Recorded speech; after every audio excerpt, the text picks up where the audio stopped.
कई बार ऐसा हुआ जीवन में कि ऐसा लगा कि इस चढ़ाई पर शायद हम नहीं चढ़ पाएंगे। बार बार वही फिसलन की वृत्ति, बार बार आकर्षण। कभी लगा कि काम बन गया, अर्थात भगवत राज्य में प्रवेश हो रहा है, तो कभी लगा कि मैं जहां हूं वहीं हूं। कई बार मन में निराशा आती है, उदास वृत्ति होती है। क्या करूं, कौन सा साधन करूं, किसके पास जाऊं, किसको पुकारूं जो हमारी इस समस्या का समाधान कर सके। क्या समस्या? भोगाभ्यास। ये खाऊं, ये देखूं, कोई हमें प्यार करे, कोई मेरा अपना हो। कई तरह की असद वृत्तियां हमारे हृदय में बहुत जन्मों से अधिकार किए हैं। दुर्वासना मम सदा परिकर्षयन्ति, वो खींचती रहती है। फिर शास्त्र वचन, संत वचन, गुरु वचन पुनः उत्साह देते हैं, नहीं आगे बढ़ो, आगे बढ़ो। ये जो चर्चा करने जा रहे हैं इसे बहुत ध्यान से सुनना। ये श्लोक मानो उपासक के लिए अमृत है। भगवान कह रहे हैं, सुख दुखे समे कृत्वा लाभा लाभौ जया जयौ ततो युद्धाय युज्यस्व नैवं पापमवाप्स्यसि। बहुत मतलब जब इस पर विचार करो तो जैसे समुद्र में घुसते चले जाओ, थाह नहीं मिलती। ऐसे इसी श्लोक की थाह नहीं मिलती। कल से इसी श्लोक पर भगवत कृपा से चिंतन चल रहा है। ये स्वयं भगवान के वचन हैं।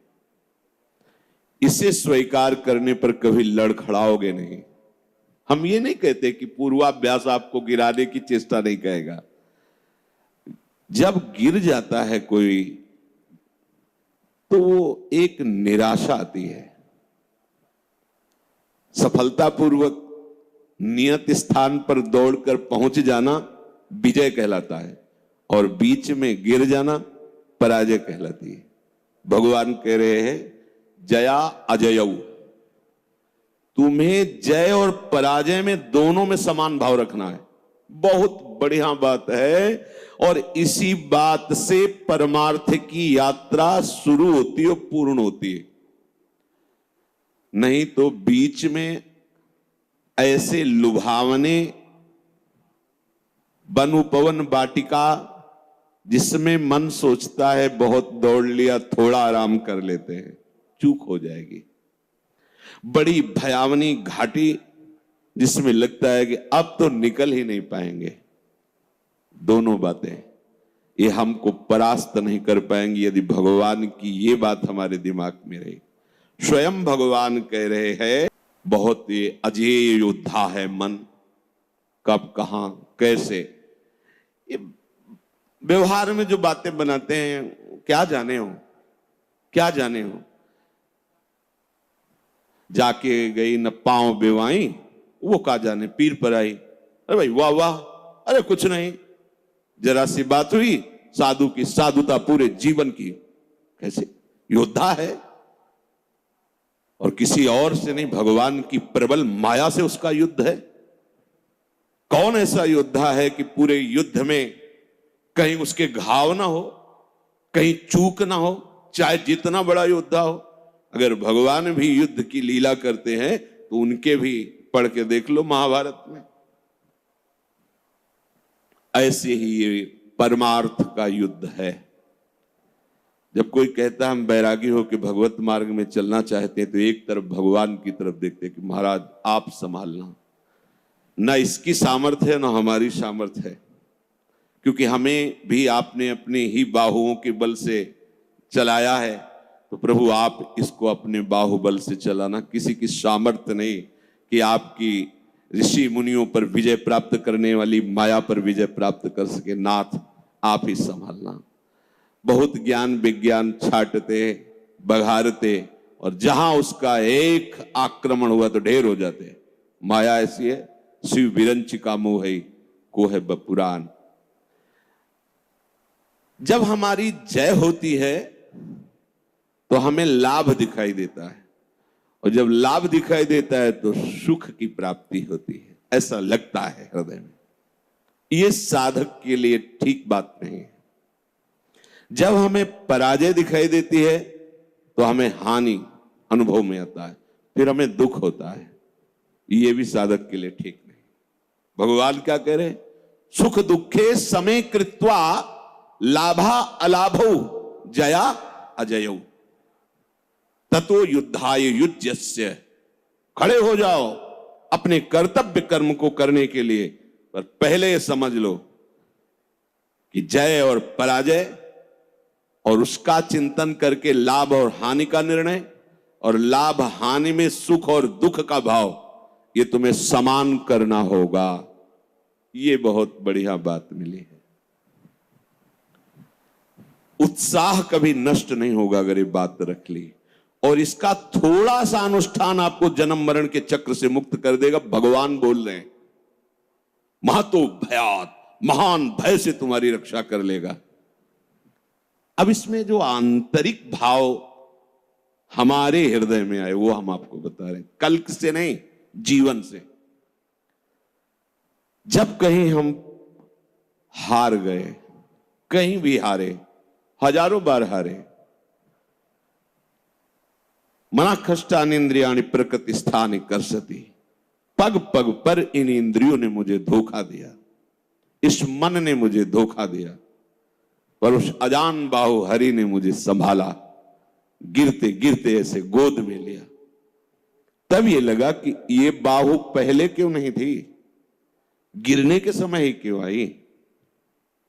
जब हमें पता है कि अब बस 2 कदम रह गया तो आपने पकड़ लिया, तो जो पीछे से कदम चले थे यहां तक तब क्यों नहीं पकड़ा। तब लगा कितने कृपालु हैं। कहीं ना कहीं साधना का अहंकार है, कहीं न कहीं भगवत प्रेम प्राप्ति में जो बाधक मलिन भाव हमारे हृदय में है, उसी को दिखाने के लिए हरि ने छोड़ दिया। देख 4 कदम चल के क्या होता है। तो लगा कितने कृपालु हो प्रभु, एकदम चूर चूर अहंकार। तो जहां कहीं भी अहम स्फुरित हुआ, उसी अहम का नाश करने के लिए मेरे करुणा समुद्र प्रभु ने ये हारने की लीला करवाई। हार गया, सब करके थक गया, हे करुणा निधान, बस आप ही, अब आप ही। ये है विजय, ये अब असली विजय हुई। तो हमें पूरे जीवन में ये ध्यान रखना है, कैसी भी परिस्थिति हो, कैसी भी हमारी मन की स्थिति हो, कैसी भी, हमें भगवत मार्ग नहीं छोड़ना है। बस ये बात समझ लीजिए आप, ये बात आप बैठा लीजिए। परिणाम भगवान कह रहे, महान भय से रक्षा करूंगा, तू पाप को प्राप्त नहीं होगा।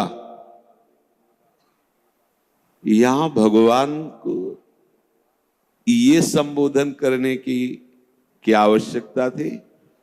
क्योंकि कहीं ना कहीं हम जब पराजित होते हैं तब वो लगता है कि पाप बन गया अब हमसे। अब क्या, अब तो भ्रष्ट हो गए, नष्ट हो गए।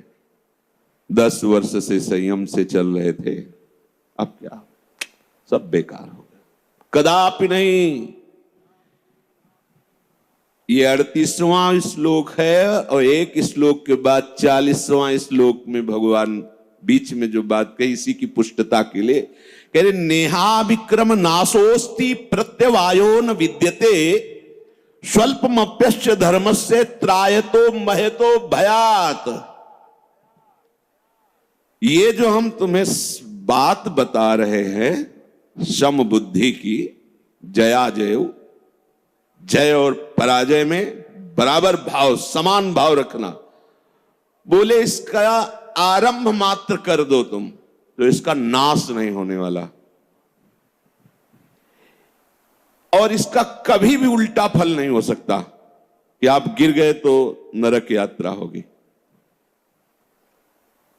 पहली बात तो वो गिरना आपका एक अनुभव होगा, और आपकी चाल तीव्र हो जाएगी।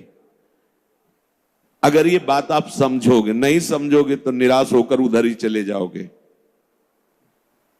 बहुत विचित्र मन की चाल है, बहुत विचित्र। वो जब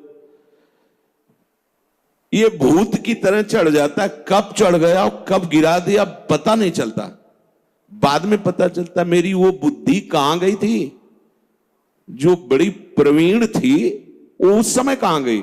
ऐसा लगता है जैसे कोई भूत आया हो, हमारे ऊपर चढ़ गया हो और हमसे वो क्रिया करा ली, और इसके बाद वो भूत उतर गया, तब हमें पता चला कि अरे ये सब क्या। ये एक दिन की बात नहीं है, एक बार की बात नहीं है। जब तक भगवत प्राप्ति नहीं हो जाती तब तक ये भूतावेश कहां कब कैसे होता है समझ में नहीं आता। क्रोध नहीं करना, एक क्षण में ऐसी भूमिका बनी कि क्रोधावेश। काम नहीं, एक क्षण में ऐसी भूमिका बनी, समझे में नहीं आया और वो रपट करके वहां खड़ा हो गया। लोभ नहीं करना, मोह नहीं करना, समझते हैं समझाते हैं, कब कहां वो भूत जैसा चढ़ता है, फंसा देता है। बहुत, ये एक दिन की साधना नहीं, ये आजीवन का खेल है। इसलिए इस बात को समझो, हर उपासक चाहे गृहस्थ हो चाहे विरक्त हो। प्रभु कह रहे हैं कि इसका कभी उल्टा फल नहीं होता। भगवान कह रहे हैं हम तो हम सर्व पापेभ्यो मोक्षयिष्यामि मा शुचा। अब इसकी जो बात ये हम कह रहे हैं, इसको सुनकर नकारात्मक सोच की तरफ मत चले जाना। अच्छा तो बहुत बढ़िया बात मिल गई, अब हम खुल करके मनमानी आचरण करें, वो भगवत शरणागत नहीं होता। ध्यान रखना, हम यहां बात कह रहे हैं ईमानदारी से भगवत मार्ग में चल रहा है और ये दुर्वासना उसको घसीट रही है, वो कहीं भी किसी भी तरह से लड़खड़ा रहा है, तो उसको हिम्मत नहीं हारनी। चाहे 1000 बार गिर जाए तो भी उसे उठ के खड़ा होके यही जोश लाना है। जैसा पहले जोश था वैसे ही हमारा नवीन जोश होना चाहिए। हमारे साथ भगवान नाम है, गुरु कृपा है, कहीं न कहीं मेरे अहंकार को परास्त करने के लिए लीला है। नहीं तो निश्चित हम इस पर विजय पाएंगे, क्योंकि विजय श्री प्रभु हमारे साथ है, उनका नाम हमारे साथ है और हमारा परिणाम बड़ा मंगल होगा।